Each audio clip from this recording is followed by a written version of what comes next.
Hoxe estamos aquí, Ciga Saúde outra vez, da xornada de folga que tiñamos convocada, temos dúas máis, para o día 9 e o 23.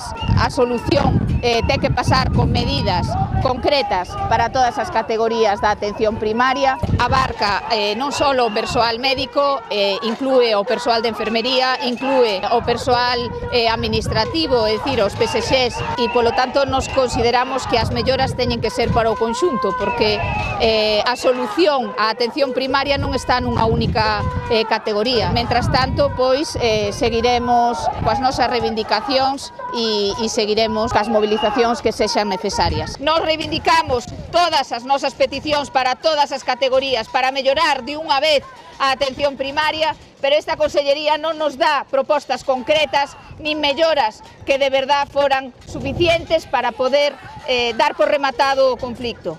Seguiremos na loita, seguiremos ca nosa convocatoria que están previstas para o día 9 de abril e para o 23 de abril. Estábamos pendentes de reunirnos no día de hoxe, pero xa nos avisaron pola mañá que se cancelaba a reunión, pero no día de mañá está convocada, como sabedes, unha mesa sectorial en donde nos van a presentar o decreto polo que modifican o horario dos PACs.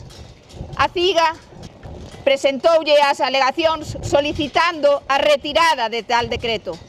E, polo tanto, no día de mañá, as compañeiras dos PACs teñen convocada unha concentración aquí, diante do Sergas. Seguimos adiante, seguimos na loita.